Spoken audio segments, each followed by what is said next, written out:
All right, welcome back to Florida Football Insiders. We are going to now head up and talk about the Florida State Seminoles coming off their second straight loss of the year up in Raleigh against NC State over the weekend. Got a big one coming up on Saturday night in Tallahassee versus Clemson, and no better person to talk some Florida State football with than Chris Bond. Chris covers the ACC and such, and welcome back to the podcast, Chris.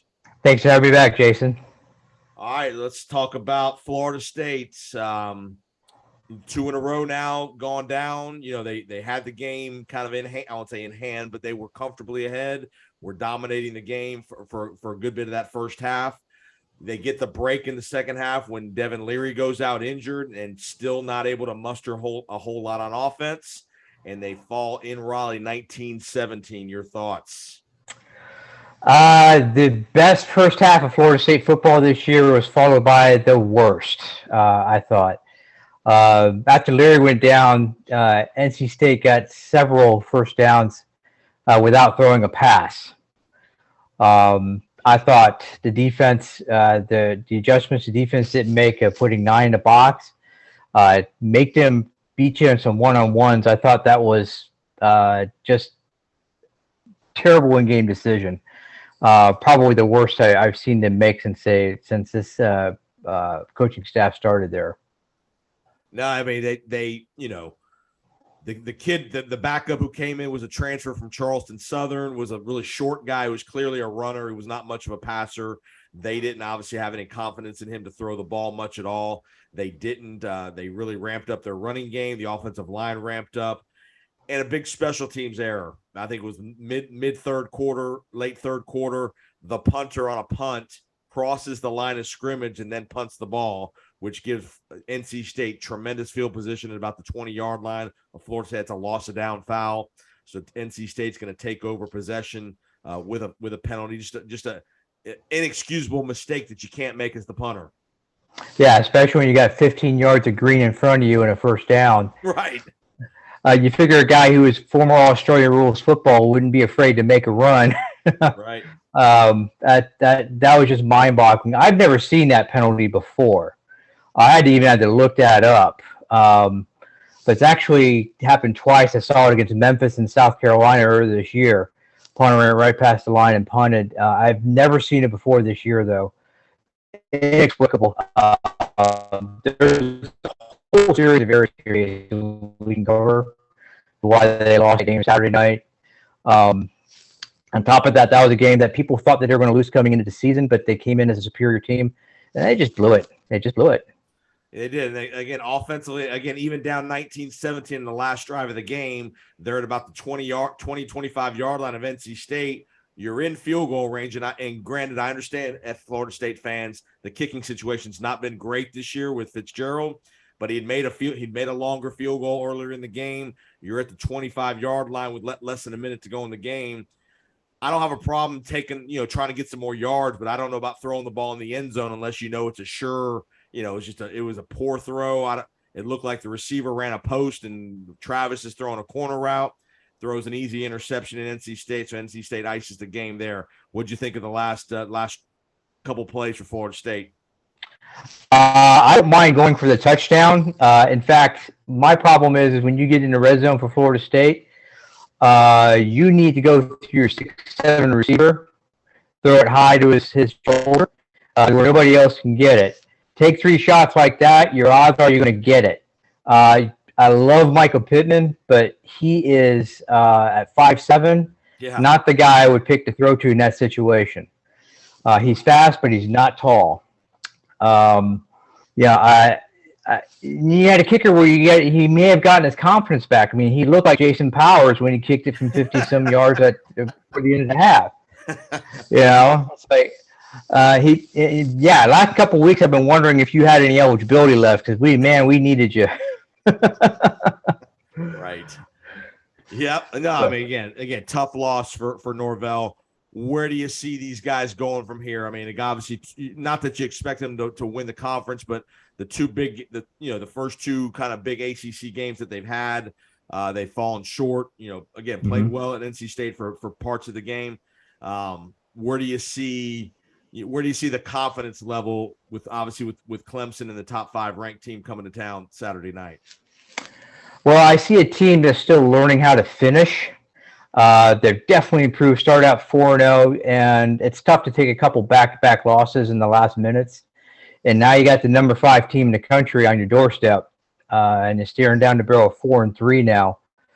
Now, the back end of the schedule after that, you got Georgia Tech, Miami. All those teams are still trying to find themselves. But if you can get Jordan Travis the first half from NC State in this game, you got a fighting chance, because Clemson has not faced a quarterback as dynamic as him on their schedule.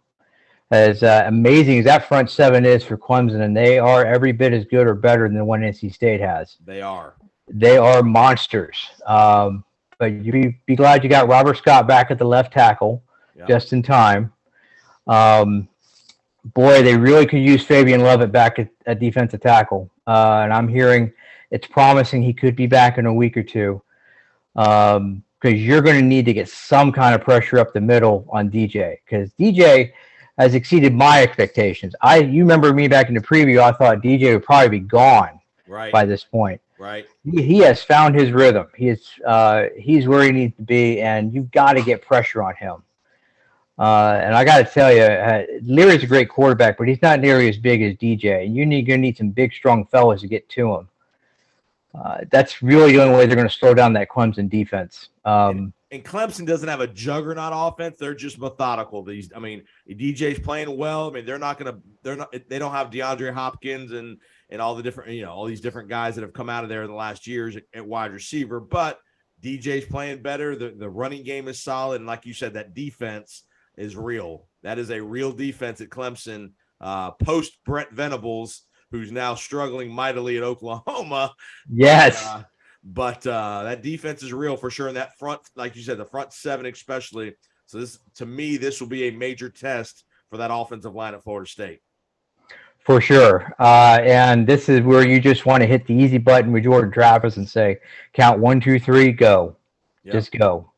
Because their best asset is going to be him taking off and finding as much yards that way as they can.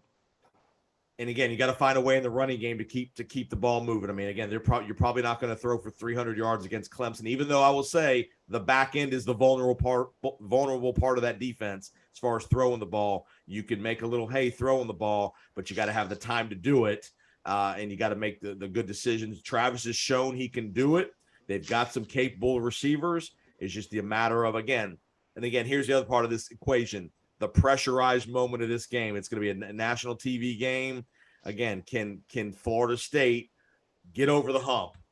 We don't want no more moral victories. We've had enough moral victories. You got to get over the hump and beat that big giant team one time for Norvell. Exactly. This would wipe away a lot of the bad taste the last couple weeks if they can pull this one out. Having it at home, got the home crowd behind you. You got to get ahead early, keep them in the game. Clemson, you're right, doesn't have the superstars that it had in the past, but they can afford to be methodical because they still have ballers. They still got players out there. All those guys can play. So you got to get them behind them, force them, put the pressure on Clemson to find a way out of that hornet's nest. So got to get ahead early and stay on them. Give me a prediction Saturday night, Tallahassee. I'm going to believe we're going to get the Jordan Travis of the first half and the first 4 games of this year. I'm going to take Florida State 31-30. Okay, I like it.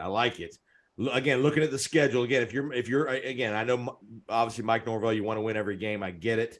But even if you lose Saturday night to Clemson, you're 4-3. I think if you can if 8-4, is very doable. I mean, I think that's your, if you give Mike Norvell a truth serum, 8-4 is a hell of a year. That gets people off your back. That shows everybody we're going in the right direction. Again, if you can even 9-3 is a possibility. I mean, after this Clemson game, all the rest of the games are winnable. That Miami game will be a very good game. I mean, Miami's, they're struggling, but that'll be a very competitive game. And then you have Florida at the end. This is a game, again, if you're Mike Norvell in the Florida State program, 8-4, 9-3 is still a hell of a year. It absolutely is. It still got a lot of goodwill in the recruiting. They've already had some big scores on the recruiting trail already. You want to start out strong that way because a lot of your recruits are making their decisions already. They're at the point now where Bobby Bowden said, where you lose by a little, then you start winning by a little. They're right at that tipping point right there. They get past this game, and if they win this game, watch out, watch out, because they're going to be favored in all the games going on the rest of the way. Correct. And even if they lose at 8-4, even 9-3 is still attainable. But you want a good showing in front of the home crowd, fight to the end, and I think they'll pull it out with a game-winning kick from Fitzgerald. Well, they could have had a win. They could have had the winning kick on his foot Saturday night in Raleigh, but they chose to throw to the end zone. Great work, Chris. Tell everybody where they can find you online, and tell us where we can all the good ACC stuff that you're doing. Come to us at accnation.net. You can follow me at Twitter at ACC Midnight Inc. Or my colleagues at ACC Nation. Come all the best for all 15 teams through the ACC, and we'll get you covered. You got any basketball updates out of Tallahassee? Not yet. Not this time. I'm so focused on the pigskin right now. Come back to me in a couple weeks, Jason. I'll give you some good stuff. What do you think, real quick, and I'll get you out of here. What do you think of the struggles at Miami with Cristobal? Cristobal is going to bring talent into the program, but you're already seeing the problems that people at Oregon complained about with on-field decisions.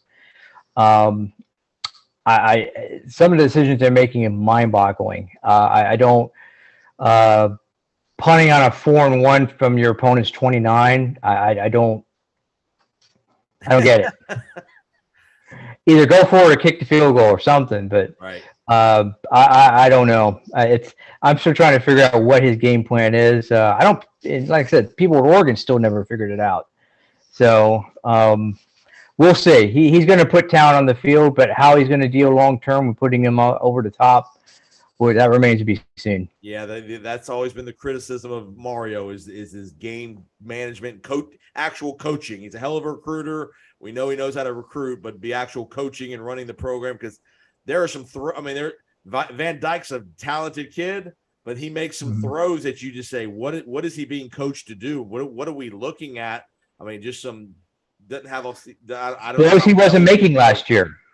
Throws he's like, this kid's on the right track, and now you're seeing him making throws into double and triple coverage, like he's being told to do that. And it's like, I don't get it. I mean, it's a mystery, man. Well, we'll try to figure that out for you over here at ACC Nation. Man, keep up the great work, Chris. Thanks for the insight, and let's go Noles Saturday night in Tallahassee. I think that's an ESPN game, I believe. So I think that might be Herb Street and Fowler might be in the building. We're going to get the A crew. You got it. You got it. So. Have a great weekend, Chris. Appreciate the time. Always a pleasure, Jason. Thank you. You got it.